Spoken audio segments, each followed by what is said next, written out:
Carta de Paulo aos Colossenses, capítulo 2, do verso 1 ao 3, diz assim: Porque quero que saibais quão grande combate tenho por vós, e pelos que estão em Laodiceia, e por quantos não viram o meu rosto em carne, para que os seus corações sejam consolados, e estejam unidos em amor, e enriquecidos da plenitude da inteligência, para o conhecimento do mistério de Deus, que é Cristo, em quem estão escondidos todos os tesouros da sabedoria e do conhecimento.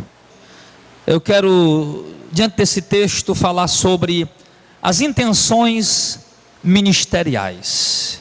E claro que nós poderíamos usar muitos textos da Bíblia para falar sobre intenções ministeriais.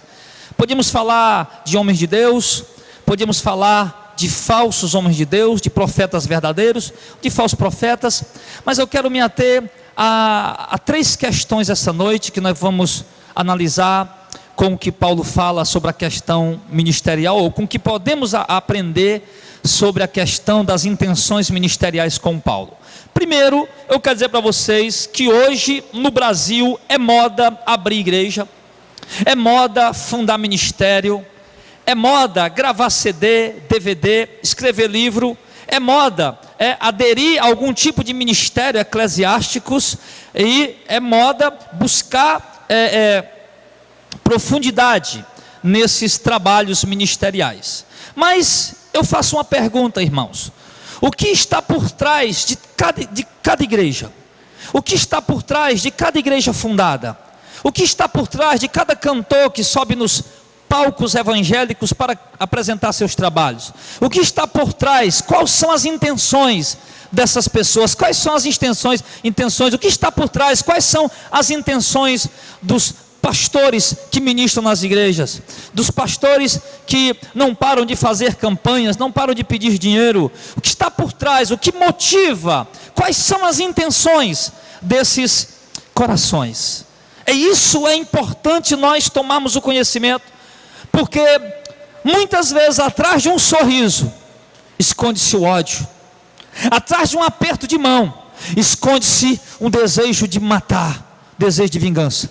Há uma música que eu ouvia há muitos anos atrás, quando eu era adolescente, e essa música era de um grupo de rock, onde aquele cantor, ele dizia que alguém lhe dá um cheque sem fundo, do fundo do coração. E ele falava, ele expressava exatamente isso, sobre a intenção do homem, porque obviamente alguém pode de fato passar um cheque sem fundo, sem que seja intenção passar o cheque sem fundo. Ele pode muito bem se atrapalhar, não conseguir cobrir o cheque, mas o que o músico, o que o poeta dizia naquela música, era que alguém já passava o cheque sem fundo, e passava ele realmente do fundo do coração, naquela intenção. O que negociava com ele pegava o cheque, acreditava que estava fazendo um bom negócio, mas no fundo do coração de quem estava dando o cheque havia uma intenção ruim, uma intenção falsa. E é isso, irmãos, que nós temos que atentar quando se fala de ministério. Então, o apóstolo Paulo, ele fala um pouco dos seus combates que ele teve na sua carreira ministerial. Sim, ele fala um pouco das suas batalhas, e logo quando Paulo fala das suas batalhas, dos seus combates, ele vai mostrando a sua intenção ministerial, a intenção que Paulo tinha em ser apóstolo, a intenção que Paulo tinha em se intitular apóstolo, a intenção que Paulo tinha quando escrevia as suas cartas dizendo ser apóstolo de Cristo, já que naquele momento do primeiro século havia muitas pessoas que não aceitavam o apostolado de Paulo. Na carta aos Gálatas, nas cartas aos Coríntios, nós podemos ver que Paulo trava um combate com algumas pessoas de dentro da igreja, alguns grupos dentro da igreja que não aceitavam o seu ministério apostólico, e algumas pessoas diziam: Paulo não é apóstolo, Paulo é um falso apóstolo, e havia essa controvérsia. Mas nós vamos vendo realmente quem é Paulo, se Paulo de fato é um apóstolo, se Paulo de fato é um emissário de Cristo, é um mensageiro de Cristo, é um escolhido de Deus para ser apóstolo, através das suas intenções, que vão sendo manifestadas através da obra a qual ele realiza. E aqui, irmãos, esta noite nós vamos analisar 3 pontos importantes sobre os combates de Paulo, as batalhas de Paulo, que revelam quais eram as suas intenções ministeriais. E primeiro, nós vamos falar sobre por quem Paulo batalhava. Olha só, nós vamos falar de intenções ministeriais e das batalhas ministeriais que revelam as intenções de cada ministro, seja ele um cantor, um pregador, um evangelista, um missionário, um pastor, um fundador de ministério, um presidente de ministério, enfim. As batalhas, os combates do ministério, eles vão revelando, de fato, as intenções ministeriais. Primeiro, quero que você saiba, antes de nós entrarmos no primeiro ponto, quero voltar um pouco, que você saiba que ministério é composto por batalhas. Ninguém vai iniciar uma carreira, seja cantando, seja pregando, seja fundando um ministério, seja um ministério itinerante, viajando, pregando, fazendo missões, como um evangelista ou como missionário. Não vai achar, meu irmão, que não vai haver combates, porque haverão sim batalhas, haverão sim combates, e são exatamente essas batalhas, esses combates, que vai revelar qual é a sua intenção dentro da obra de Deus. E a primeira coisa que nós temos que analisar sobre essas batalhas e esses combates que Paulo enfrentou é por quem Paulo batalhava. Olha só, logo no primeiro versículo que nós lemos aí: porque eu quero que saibais quão grande combates eu tenho por vós, ou pelos que estão em Laodiceia, e por todos que não viram o meu rosto em carne. Paulo está falando aqui claramente, irmãos, que as intenções ministeriais dele não são pessoais, que os combates que Paulo trava dentro do seu ministério, que os combates que Paulo enfrenta dentro do seu ministério, não é em prol dele mesmo, não é em prol do seu ego, da elevação do seu ego, da exaltação de si mesmo, da glorificação de si mesmo. Porque, irmão, nós temos muitas pessoas hoje batalhando nos seus ministérios, mas em prol de si mesmo, batalhando nas suas carreiras ministeriais, mas em prol do seu ego, batalhando e labutando e trabalhando ministerialmente, incansavelmente, mas em prol de buscar exaltação, reconhecimento, glória terrena, ser chamado de inteligente, ser chamado de capacitado, ser exaltado pelas pessoas, ser engrandecido pelos homens. Mas Paulo deixa claro que esse não era o propósito dele. Paulo está dizendo aqui: eu quero que vocês saibam. Paulo faz questão de que os irmãos saibam por quem ele tem combatido. E Paulo diz: os meus combates não são por mim. E logo quando fala de combate, Paulo vai dizer, 1 Coríntios capítulo 11, 2 Coríntios capítulo 4, nós sabemos já de cor que Paulo passou privações de comida, privações de roupa, muitas vezes se vestiu com trapos, como lambos, muitas vezes não sabia onde dormir, apanhava, sofria prisões, sofria frio nas prisões, sofria solidão, abandono de pessoas, de amigos, de parentes, família. E esses combates que Paulo passou, ao ponto de ele ter passado muitas vezes perigos de perder a sua própria vida, como ele diz mesmo, nos mares, nos rios, nas estradas, que Roma era uma nação que fez muito, um país que fez muitas estradas. Tinha uma dessas muito conhecida, que era a Via Ignácia. E nas estradas que Paulo andava, ele diz que passava perigos, perigo dos seus próprios patrícios, que eram da sua própria nação, perigo de estrangeiros, que eram de pessoas de outras nações. Então a gente olha para a vida de Paulo e vê os combates de Paulo, e Paulo está deixando claro que ele combate pela igreja. Ele diz lá, ó Colossenses, eu combato, meus combates não é por outra coisa, senão por vocês. Por vocês, pelos que estão na cidade de Laodiceia, outra igreja lá de Laodiceia, e por todos aqueles que ainda não viram o meu rosto. Em outras palavras, Paulo está dizendo que está sofrendo, combatendo em prol da igreja de Cristo no mundo inteiro. Paulo chega a dizer em outra passagem que ele está sofrendo dores de partos para gerar filhos para Cristo, pelo Evangelho. Que ele está sofrendo o resto das aflições de Cristo pela sua igreja. Paulo chega a dizer isso. Então entenda, irmão, você quer conhecer a intenção de um ministério, você tem de um ministro, de um pastor, de um pregador, de um cantor, de alguém que exerce ministério, você quer conhecer as intenções dele. Claro que você não vai ouvir, apenas olhar as palavras, porque eles podem nos enganar com as palavras. Mas você vai olhar principalmente, claro, pelo que ele diz e se realmente condiz com o que ele está vivendo. Porque o que Paulo está dizendo, que passou combates por aquelas igrejas, a igreja do mundo inteiro, a gente sabe que isso era prática nas obras, na vida daquele homem. Então, os verdadeiros ministérios são levantados, irmãos, não para exaltar o homem que fundou o ministério, mas para exaltar Cristo e edificar a igreja. Os verdadeiros homens e mulheres de Deus que Deus levanta para louvar o seu nome, para conduzir a igreja em adoração. Os verdadeiros pregadores que andam viajando, itinerantes, evangelistas, missionários, que andam pregando o evangelho, anunciando a Cristo, anunciando a doutrina bíblica. Os verdadeiros homens e mulheres de Deus que Deus levanta são conhecidos pelos combates que eles travam. As intenções deles são conhecidas pelos combates que eles travam em prol da igreja. Juntar um monte de gente dentro de um prédio e depois ficar pedindo dinheiro, meu irmão, isso não revela a intenção daqueles homens que estão fazendo isso. Chegar por aí dizendo que é pregador, que é cantor, que é preletor, cobrando dinheiro para pregar, meu irmão, isso já mostra a intenção que eles querem na obra de Deus. Isso já mostra a intenção. Porque a intenção é mostrada pelas palavras e pelas obras. E o que nós estamos vendo na igreja evangélica brasileira? Que infelizmente a intenção da maioria dos ministros e ministérios dessa nação, quando eu digo ministério, não me refiro só a pastor, já falei aqui, pregador, evangelista, missionário, cantor, seja quem for. O que nós estamos vendo, meu irmão, é que a intenção deles está sendo revelada nas suas obras e nas suas palavras. O que eles sofrem é simplesmente em prol do bolso deles. O que eles sofrem é simplesmente em prol do ego deles, da glória deles, e nada pela igreja.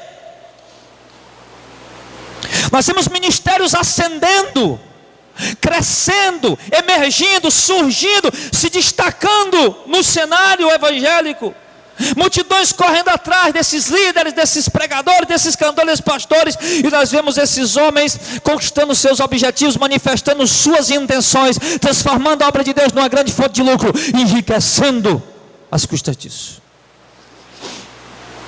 E por outro lado nós temos um povo atordoado que não conhece Bíblia, que não conhece a palavra de Deus, não conhece a vontade de Deus, que sai correndo por ir atrás desses homens como se eles realmente fossem homens de Deus e tivessem uma boa intenção. Mas eu te digo, a intenção deles nada mais é do que pegar o que você tem no seu bolso aí.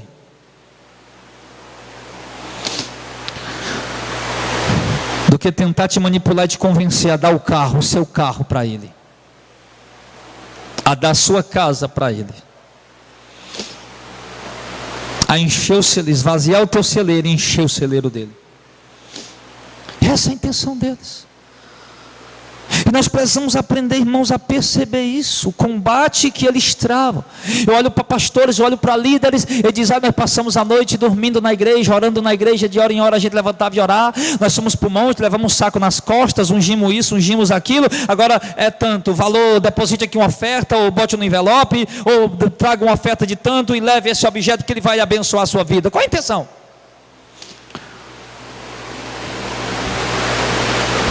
Não há intenção de abençoar a igreja, não há intenção, não há combate pela igreja, não há luta em prol das ovelhas, não há combate em prol das ovelhas, não há combate em prol do evangelho, não há combate em prol da sã doutrina, não há combate em prol da igreja santa. Há combates em prol de placas, há combates em prol de ministérios, há combates em prol de nomes, de homens, de estatutos, de regimentos, mas não combates em prol da igreja de Cristo, da noiva do Cordeiro. E já que nós estamos tendo a oportunidade de ouvir essa palavra essa noite, nós podemos abrir nossos olhos, Deus abre nossos olhos com essa palavra, e nós, se não estamos lutando pelo evangelho, pela igreja, passarmos a lutar. Se já estamos lutando pelo evangelho e pela igreja, continuarmos lutando. Então esse era o primeiro ponto que nós vamos analisar sobre os combates de Paulo, que revelam as suas intenções. E o primeiro ponto foi por quem Paulo batalhou, não por si, nunca por si, nem por uma seita, nem por uma religião, nem por uma placa nacional, mas pela igreja de Cristo, pela noiva do Cordeiro, em prol do evangelho. Segundo ponto: quais propósitos das batalhas de Paulo pela igreja? Quais eram os propósitos? Já vimos que Paulo batalhava de fato pela igreja, e batalhou ao ponto de correr risco de morte muitas vezes e por fim ser decapitado. Por que aquele homem batalhou tanto pela igreja? Batalhou tanto, mas tanto pela igreja, não só de Colossos, de Laodiceia, mas como do mundo inteiro. Qual era o motivo, qual era o propósito das batalhas de Paulo pela igreja? Nós vamos ver pelo menos 3 propósitos fundamentais dos combates de Paulo em prol da igreja. Está aí no capítulo 2, no capítulo 2, no versículo 2. Diz assim: Paulo já falou dos seus combates, e aqui ele diz o propósito. Primeiro, para que seus corações sejam consolados. Ou seja, era tempo de perseguição, era tempo de lutas, era tempo de provas, era tempo de angústia, tempo de tristeza. E Paulo está combatendo, sofrendo pela igreja, para que o coração dos irmãos fossem consolados. O fiel ministro de Cristo, o fiel cantor de Cristo, o fiel compositor de Cristo, o fiel pregador de Cristo, o fiel pastor de Cristo, ele não prega, ele não canta, ele não ministra com outro propósito que não seja consolar os corações dos crentes, não com bênçãos materiais. Consolar o coração dos crentes edificando a Deus, ou glorificando a Deus. Não consolar o coração do crente: ah, meu irmão, não chora não que Deus vai te dar aquela vitória. Ah, meu irmão, não chora não que Deus vai te dar aquele carro. Ah, meu irmão, não chora não que Deus vai te dar aquela casa. Meu irmão, eu não sei se Deus vai te dar um carro ou uma casa, isso eu não posso te garantir. Mas uma coisa eu posso te garantir pela palavra de Deus: Ele vai te dar vida eterna. Ele vai te dar uma mansão celestial, eterna no céu, para você morar. Ele vai te dar um corpo glorificado, onde você vai estar livre de doença, de enfermidade, de dores, sofrimento, de problemas e lutas. Ele vai lhe dar isso Ele vai lhe dar.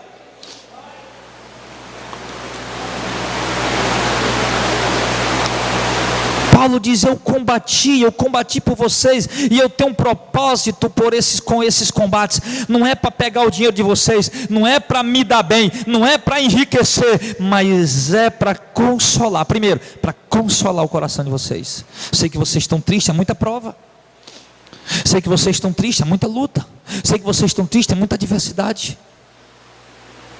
Paulo, ele quando sofreu um atentado de apedrejamento, ele, ao invés de desistir da caminhada, ele voltou passando pelas mesmas cidades que ele tinha passado, fundando igrejas, para dizer para os irmãos, a Bíblia diz, para consolar o coração dos irmãos, dizendo para os irmãos: através de muita tribulação, nos importa entrar no reino de Deus.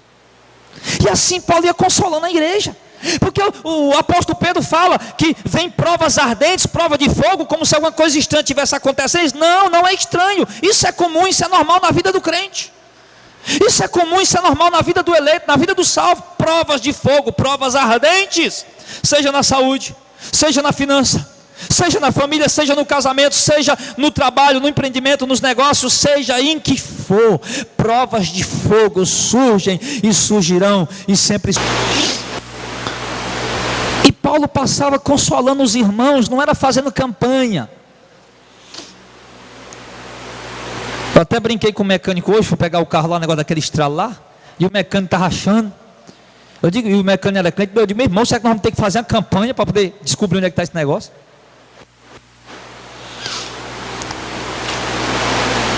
Campanha não consola corações. Envelopes ungidos não consola corações. Promessas de bem materiais não consola corações. Mas Paulo disse: eu estou batalhando para consolar o coração de vocês. E o que é que consola corações? A palavra da vida eterna, as promessas que Deus tem para nós na sua santa palavra, as promessas eternas e as promessas presentes de que Ele está conosco. Ou liso ou com dinheiro, Ele está comigo. Ou de carro, de pé ou de ônibus, Ele está comigo. Ou morando de aluguel de casa própria, ou numa tapera de taipa, Ele está comigo. Que Ele consola o nosso coração. Isso deve ser a intenção dos fiéis ministros de Cristo. O combate deles deve ser em prol disso. Segundo propósito das batalhas de Paulo em prol da igreja, para que houvesse união com amor. É o que ele diz: estejam unidos em amor. Paulo lutava, Paulo fazia de tudo para que a igreja de Cristo fosse uma igreja unida. Unida não por interesses materiais, não por interesses de barganha. Eu vou me unir com o irmão porque o irmão tem dinheiro e pode ser que uma hora dessa eu me dê bem. Eu vou me unir com o irmão porque o irmão tem nome, aí vai ver que uma hora dessa eu me dou bem. Não se unir com interesse. Eu vou me unir com o irmão porque aí eu vou poder ir almoçar na casa dele todo dia. Ou então comer aquela sopinha gostosa. De vez em quando nós vamos comer acolá, numa casa acolá.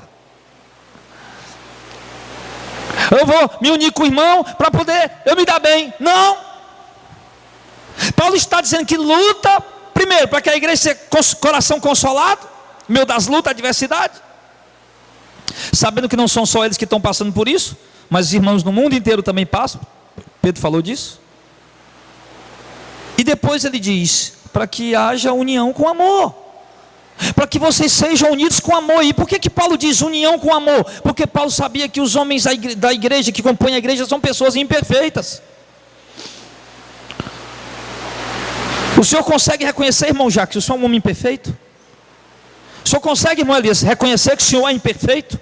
A senhora consegue reconhecer, irmã Socorro, que a senhora é imperfeita? A igreja é composta por pessoas imperfeitas.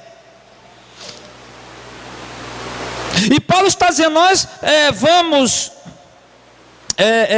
batalhando para que haja uma união com amor. Uma união com amor. O amor tudo sofre, tudo crê, tudo espera, tudo suporta.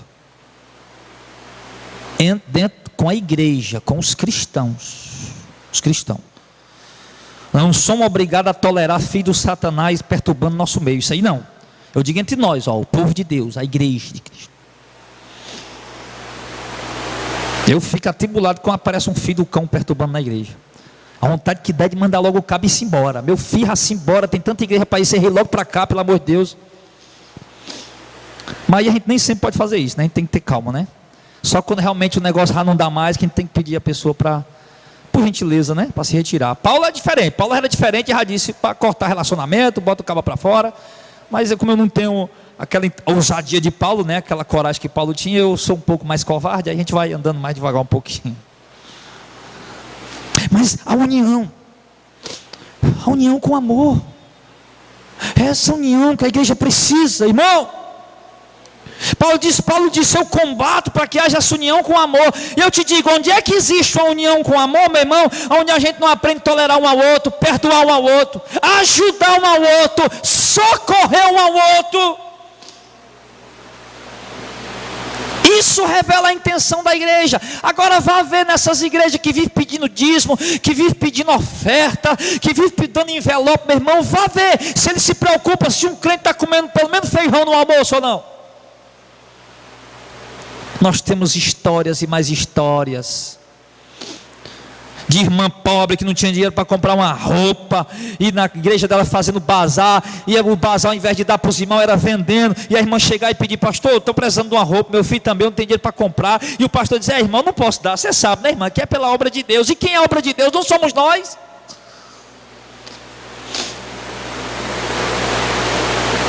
Agora nós vamos botar aqui uma cantinazinha na igreja. A igreja, né? O modo de falar, o prédio.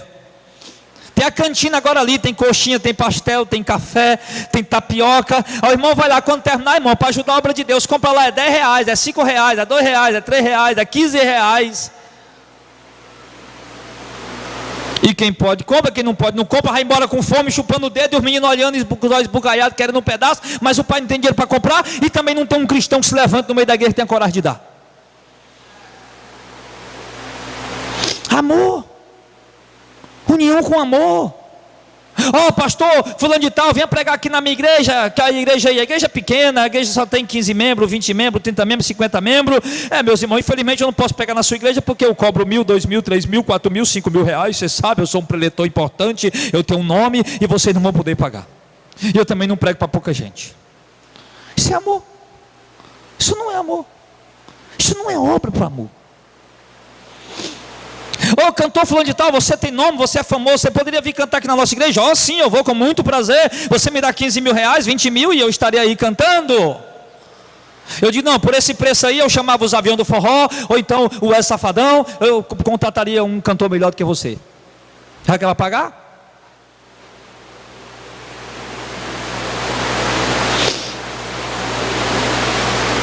Isso caracteriza as obras. Paulo diz, eu batalho para que vocês sejam unidos com amor, que haja amor entre vocês.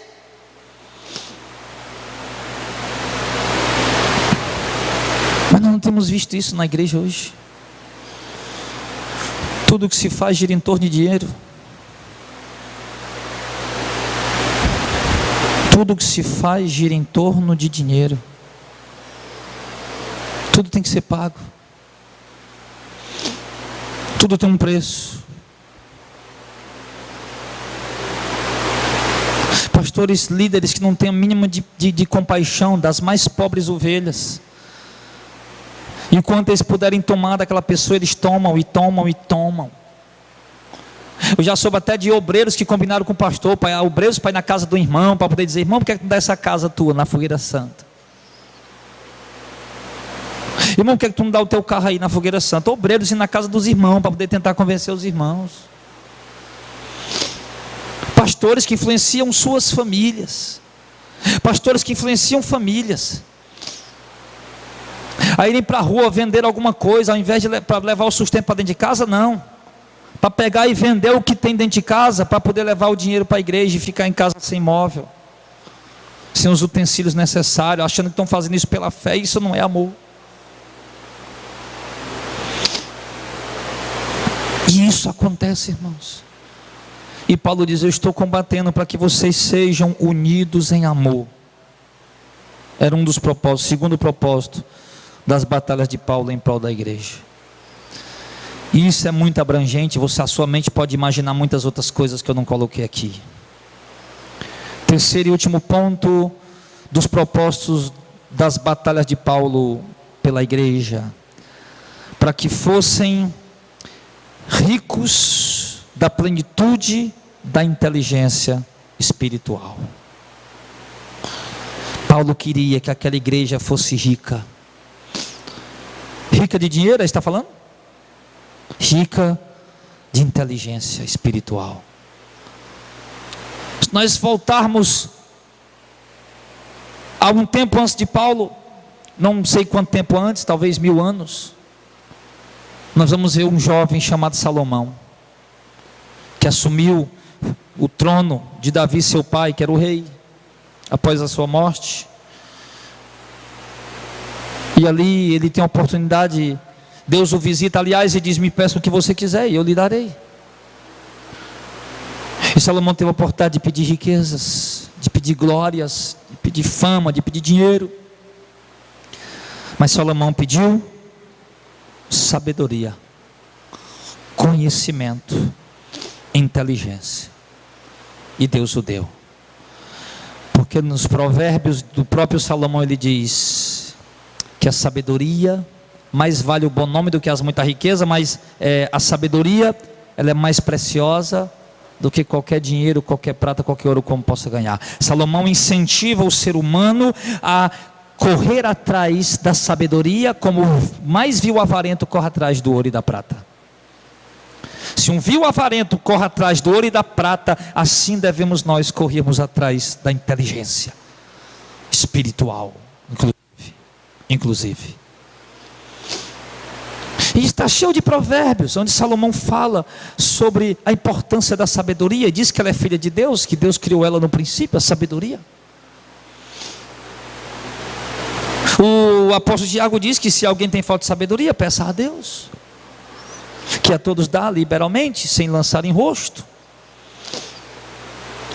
Em Eclesiastes mostra de um homem pobre, mas sábio, que livrou a sua cidade de um ataque iminente, e que a cidade ia ser destruída porque o exército era grande, e pela sabedoria e inteligência daquele pobre, ele livrou a cidade dele de ser atacada. E aqui Paulo fala da inteligência, mas Paulo não fala de qualquer inteligência, porque Paulo era um grande erudito, Paulo era um poliglota, Paulo falava hebraico, aliás, Paulo falava aramaico, que era a língua normal dos judeus naquele tempo. Jesus falava aramaico. Paulo falava o grego koiné, que era o grego falado em todo o Império Romano. Você vê que onde Paulo chega, na Ásia, na África, na parte da Europa, Paulo fala o grego. Paulo falava hebraico, a terceira língua, primeiro foi aramaico, que era a língua comum, depois o grego, que era a língua que rodava em todo o Império Romano, e Paulo falava aramaico, que era a língua falada dentro da sinagoga, era a língua sagrada. Como foi o latim no tempo, na era medieval, a igreja católica, né? Eles rezavam em latim, as pessoas não entendiam. Então os judeus, eles adotaram a antiga língua deles, né? No tempo de Moisés, antigamente, a língua hebraica. Aí eles perderam a língua hebraica quando eles passaram 70 anos no cativeiro da Babilônia. Quando saíram de lá, eles saíram falando o aramaico. E a língua hebraica foi conservada por alguns e tornou-se a língua sacra, a língua santa. Então Paulo era um poliglota, Paulo era um erudito, um homem cheio de conhecimento, cheio de intelecto. E quando Paulo se converteu e teve um encontro com Cristo, quando a graça de Deus alcançou ele, e Cristo veio ao encontro dele para resgatá-lo como um eleito separado antes mesmo de nascer, Paulo disse que reputou por perca tudo. Paulo disse: eu reputei perca, tudo que eu aprendi até aqui eu reputei por perca, pela excelência de ganhar a Cristo. Paulo, ele começou a estudar, irmãos, aos 5 anos de idade. Aos 5 anos de idade, até os 12 anos de idade, ele estudava numa escola rabínica. Estudava em casa, e outros que o pai tinha condição financeira, pagavam um rabino para estudar. E olha só, passava o dia inteiro lá. E além disso, ainda tinha que trabalhar, com 6 anos de idade, ainda tinha que trabalhar para ajudar os estudos para dentro de casa. Não que ele dependesse do trabalho dele, mas já para aprender a trabalhar, com 5, 6 anos de idade. E ao atingir os 12 anos de idade, os judeus comuns todos saíam das escolas rabínicas, porque não tinham condição de pagar.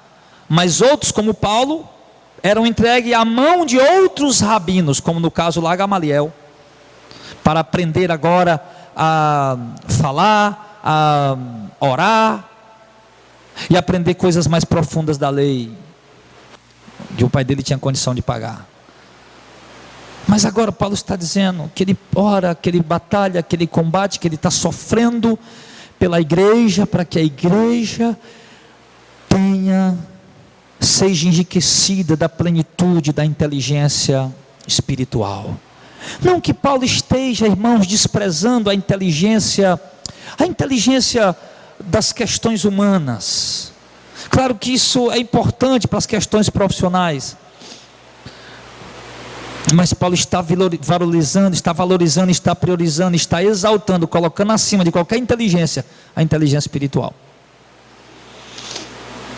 Quando Paulo foi para Atenas, na Grécia só tinha homens capacitados, filósofos, homens debatedores, eram pessoas que debatiam em público, homens eloquentes, de palavras fortes. E Paulo não era areópago. Na reunião principal dos atenienses, Paulo debateu com os filósofos. Tão grande era a sua erudição e seu conhecimento, tanto secular como espiritual principalmente, que era o caso ali. Então Paulo quer, irmãos, que a igreja seja cheia, rica da plenitude da inteligência espiritual. Nós precisamos dessa inteligência. E eu conheço homens de Deus e mulheres de Deus que têm essa inteligência. Eu conheço homens de Deus e mulheres de Deus que não sabem escrever, que não sabem ler, que mal conhecem dinheiro, mas que são cheios da inteligência espiritual. Ao passo que eu conheço outros que são muito inteligentes, sábios não, inteligentes. São muito inteligentes, acúmulo de informações em suas memórias, mas que não têm inteligência espiritual alguma. E Paulo está priorizando, dizendo: irmão, vocês precisam ter inteligência espiritual. Sim. terceiro ponto. Então é importante a igreja ter inteligência espiritual. Se a igreja tivesse inteligência espiritual, se os evangélicos, que eu sei que os evangélicos não são a igreja de Deus, mas tem igreja de Deus no meio dos evangélicos. Se os evangélicos tivessem a inteligência espiritual, eles não eram enganados tão fácil. Não eram enganados tão fácil. Mas a falta de inteligência espiritual leva eles como uma ovelha muda, ou melhor, como um boi mudo, cego, que está indo para o matadouro sem saber que está indo morrer. Que vai seguindo tudo que dizem, tudo que falam, e vamos. Porque eu vi poder, porque eu vi cura, eu vi milagre, eu vi muita unção, eu vi muito barulho, Deus está naquele lugar, e vai seguindo tudo. E não há inteligência espiritual para perceber, para discernir, porque a inteligência espiritual, irmão, ela dá discernimento. A inteligência espiritual traz conhecimento da vontade de Deus. E quando você vê um movimento, uma pregação, uma doutrina, uma palavra, você tem inteligência espiritual, mesmo sem saber ler e escrever, mas você discerne se aquilo é palavra de Deus verdadeiro ou não é. A inteligência traz discernimento para o homem conhecer a vontade de Deus ou não. A inteligência traz conhecimento da vontade de Deus, da palavra de Deus e das verdades divinas, das verdades espirituais. É essa inteligência que a igreja precisa hoje e que Paulo combateu para que aquela igreja tivesse. E o terceiro e último ponto, sobre a questão das batalhas de Paulo, é quais eram os resultados que Paulo esperava por parte da igreja. Olha só. Quais eram os resultados que Paulo esperava? Primeiro diz que Paulo batalhou pela igreja. Que os propósitos de Paulo batalhar pela igreja era que os corações fossem consolados, que houvesse união com amor e que eles fossem ricos da plenitude da inteligência de Deus. E agora Paulo espera resultados ainda maiores. E os resultados que Paulo espera ainda maiores, que nós vamos ver no final do verso 2 e o verso 3. Final do verso 2: para que sejais, para conhecimento do mistério de Deus, Cristo, em quem estão escondidos todos os tesouros da sabedoria e do conhecimento. Ou seja, quais resultados Paulo esperava da igreja? Primeiro, que a igreja conhecesse mais a Cristo. Era esse o resultado que Paulo esperava. Esse o resultado. Paulo disse: eu combato por vocês, combato pela igreja do mundo inteiro, e faço questão de vocês saber disso. E eu tenho um propósito com esse combate: consolar o coração de vocês, para que haja união com amor, e para que vocês sejam ricos da plenitude da inteligência espiritual. E nisso eu acredito que os resultados que eu vou colher desse meu combate, das minhas orações, tudo que eu tenho dado por vocês, é que a igreja vai conhecer mais a Cristo. Era tudo que Paulo queria, que a igreja conhecesse mais a Cristo. É como disse o apóstolo Pedro, 2 Pedro 3,18: antes crescei na graça e no conhecimento da vontade de Deus. Pedro disse isso. Pedro disse para a igreja: antes de qualquer coisa, antes de tudo, você tem que crescer na graça, no conhecimento da vontade de Deus. Vai lá para Joel, o livro de Joel, por gentileza, o livro do profeta Joel, abre aí, capítulo 4. Lá no profeta Joel, ou melhor, Oséias, irmão, perdão. Lá no profeta Oséias, no capítulo 6, no verso 3, ele disse assim: conheçamos e prossigamos em conhecer o Senhor. Olha só, Paulo está dizendo: eu quero que vocês, o resultado que eu espero desses combates que eu tenho travado pela igreja, é que a igreja conheça mais a Cristo. Paulo, conhecimento. Paulo quer que a igreja conheça mais a Cristo. Quem é Cristo? O verbo de Deus, a palavra de Deus. Paulo, eu quero que vocês conheçam mais a Cristo. Conheçamos e prossigamos em conhecer mais a Deus, disse o profeta Oséias pelo Espírito de Deus. Pedro, o apóstolo Pedro disse: irmão, crescei na graça e no conhecimento. E por quê? Por que que eles queriam? Por que que Paulo queria? Por que que Pedro queria? Por que que Oséias queria? Que o povo de Deus crescesse no conhecimento, conhecesse mais a Deus. Agora vamos ler Oséias capítulo 4. Não lembro Bíblia ainda hoje, aqui no culto, lemos só 3 versículos. Agora vamos ler o capítulo 4 todo. você vai ver porque que Oséias, porque que Paulo, porque que Pedro queria que a igreja de Deus conhecesse mais a Cristo, conhecesse mais a Deus. Oséias 4, acharam? Amém, amém? Vamos lá, pega do verso primeiro. Preste muita atenção na leitura, eu vou ler compassado. Ouçam a palavra do Senhor, vós filhos de Israel, porque o Senhor tem uma contenda com os habitantes da terra. Por quê?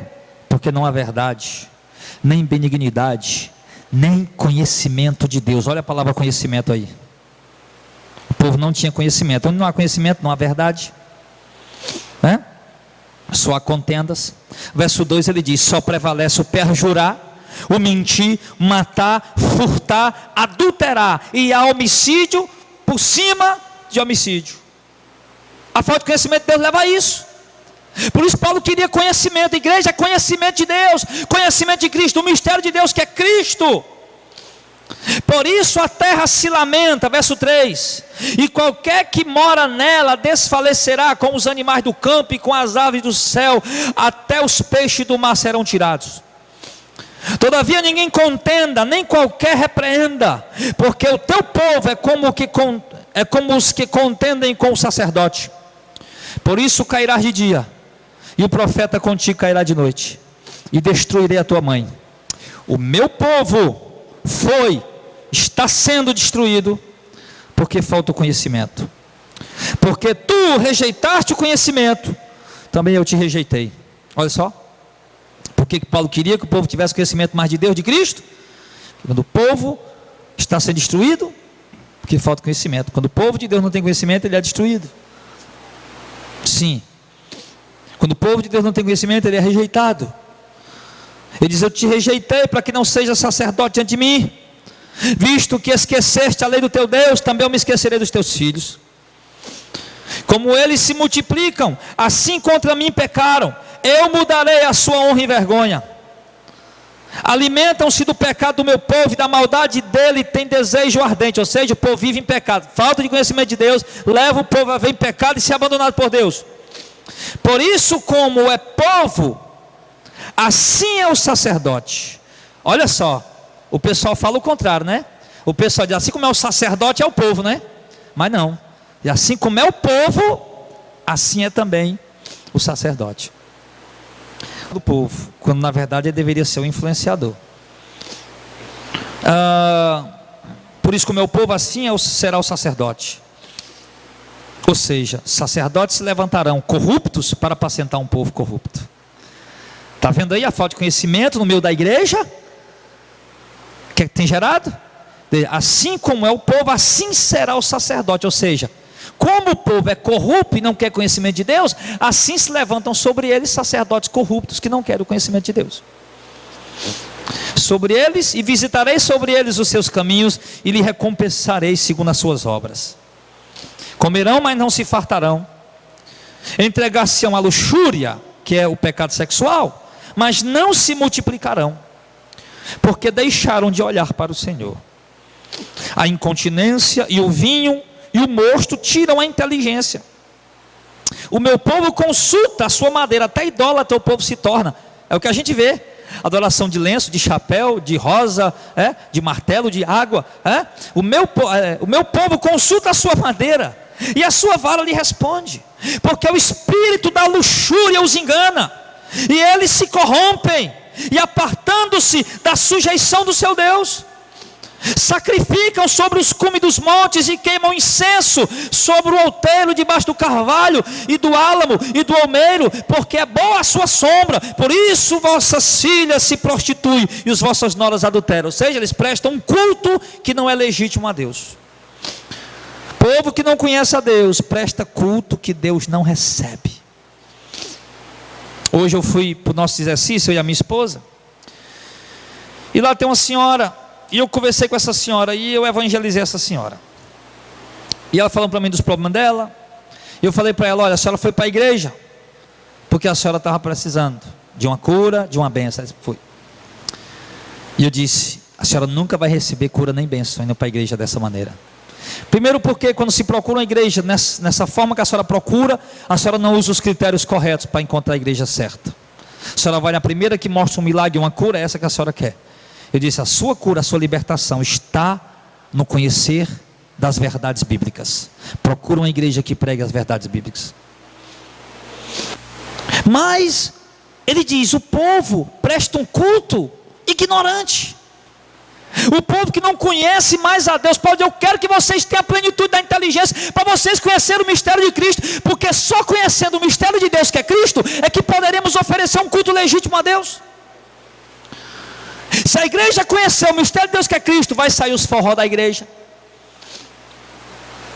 vai sair a gincana para atrair os jovens bodes que não querem nada com Deus.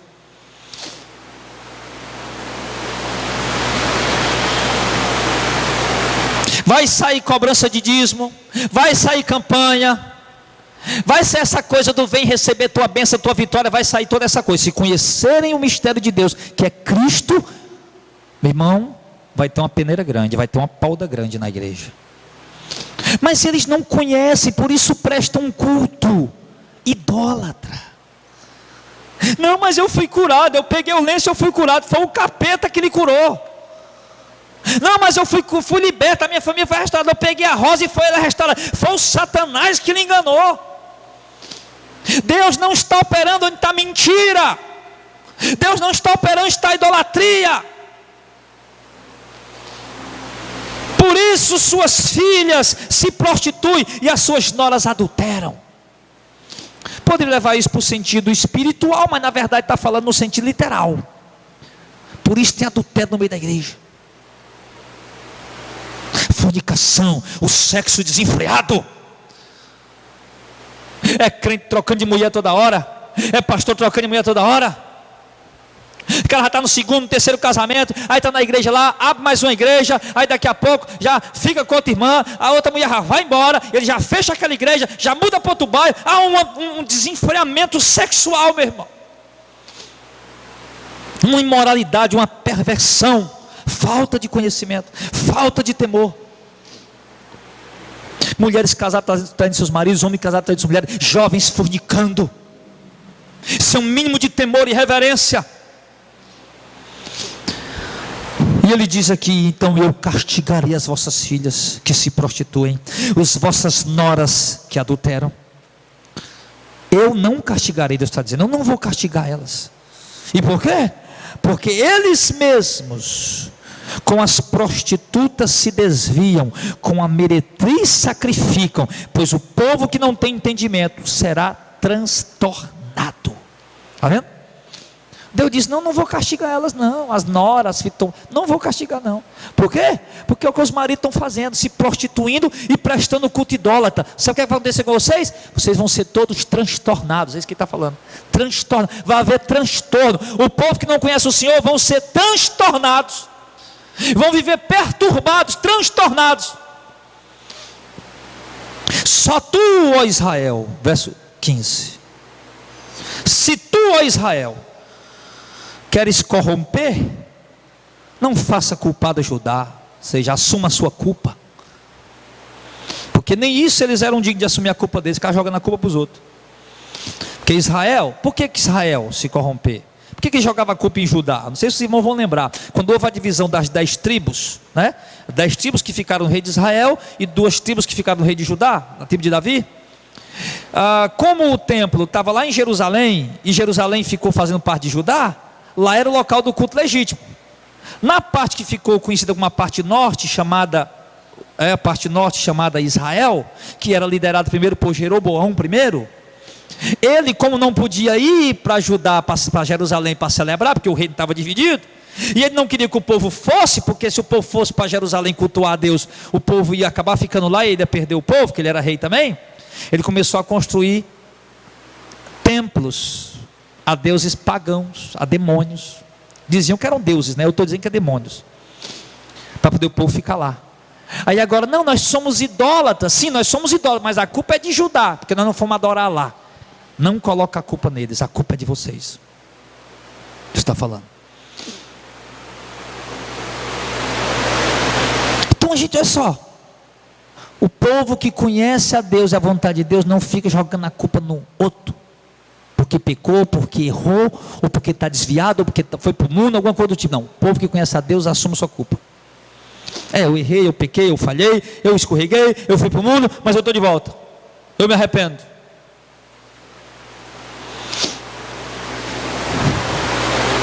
Porque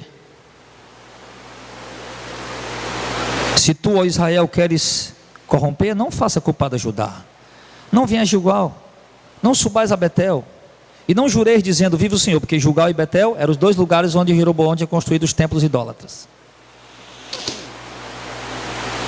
Creio que sim, se não me fala a memória. No verso 16, porque como uma vaca rebelde se rebelou Israel, agora o Senhor os apacentará como a um cordeiro em um lugar espaçoso. Efraim está entregue aos ídolos, deixe. Efraim está entregue aos ídolos, deixe-o. Olha só o que é que Deus diz. Prefere idolatria? Deixa. Preferir para a idolatria, para a heresia? Deixe-os. A sua bebida, verso 18, se foi. Eles corrompem-se cada dia mais. Certamente amaram a vergonha os seus príncipes. Um vento os envolve nas suas asas e envergonhar-se-ão por causa dos seus sacrifícios. Por isso que Paulo queria que vocês... Esse é o resultado que eu quero, é esse resultado que eu espero da igreja, os combates que eu travo pela igreja, os propósitos que eu tenho para a igreja, os corações consolados, para que haja amor com união, união com amor, para que vocês sejam ricos da plenitude da inteligência, para que vocês, o que eu espero disso, o resultado que eu espero disso, é que a igreja conheça mais a Cristo, porque conhecendo a Cristo, você não vai vacilar na sua caminhada. Conhecendo a Cristo, você vai saber que Ele é Deus onipresente, que anda contigo todo instante, que não te abandona um só segundo, que está contigo na dor, que está contigo na alegria, que está contigo no riso, que está contigo na lágrima, que está contigo no meio da multidão e está contigo também na solidão, que não te abandona, que te sonda, que te conhece o mais íntimo do teu pensamento, antes mesmo dele ser processado pela sua mente, Ele já conhece o seu pensamento. Conhecendo mais a Cristo, o amaremos mais e seremos ainda mais firmes na nossa caminhada. E a conclusão, para finalizar, isso culminará em vida eterna. Culminará em vida eterna. É como se Paulo estivesse dizendo, olha, eu combato pela igreja de Colossos, de Laodiceia, do mundo inteiro, para que vocês sejam os corações consolados, para que vocês sejam unidos com amor, para que vocês sejam ricos da plenitude da inteligência espiritual, e isso leve vocês a conhecer mais a Cristo, para que por fim, vocês sejam salvos. É isso. Ou seja, quais as intenções ministeriais? Em suma, resumindo tudo numa palavra, é salvação. A intenção ministerial deve ser salvação. Mas não é isso que nós estamos vendo nas igrejas de hoje. Não é isso que estamos vendo nos dias atuais. Não se fala de salvação, se fala de prosperidade. Não se fala de riquezas eternas, se fala de riquezas efêmeras, transitórias, passageiras. Não se fala de glórias celestes, mas se fala de glórias terrestres.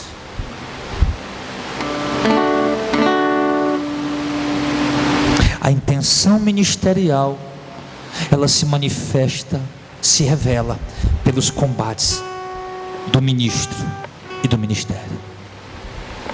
Em prol de que estamos combatendo? Por quem estamos combatendo? Pela igreja, para a glória de Deus, pela igreja de Deus. Por que estamos combatendo pela igreja? Para que os irmãos sejam consolados. Eu tenho uma palavra de consolo bíblica para você. para que vocês sejam unidos com amor, para que vocês sejam ricos. Por que tem tanto estudo? Por que em cada pregação nós nos preocupamos em ensinar? Por que nós nos preocupamos em estudar e ensinar? Para que vocês sejam cheios da plenitude da inteligência, ricos da plenitude da inteligência espiritual, para que por fim vocês iam conhecer mais a Cristo, e que por fim vocês sejam salvos. Amém? Esse foi e sempre será o propósito da verdadeira igreja de Cristo. Foi e sempre será a intenção dos verdadeiros ministros de Cristo e da verdadeira igreja de Cristo, verdadeiros homens e mulheres de Deus, os ministros de Deus. Cantores, eu canto para conduzir vidas a Cristo, eu prego para conduzir vidas a Cristo, eu pastoreio para conduzir vidas a Cristo, eu viajo de um lado para o outro para conduzir vidas a Cristo. Essa é a minha intenção, para que por fim eles sejam salvos. Mas pregar porque quer dinheiro, cantar porque quer dinheiro, viajar de um lado para o outro porque quer dinheiro, fundar a igreja, ministério porque quer dinheiro, não. Funde a igreja, funde o ministério, meu irmão, mas para a salvação de vidas.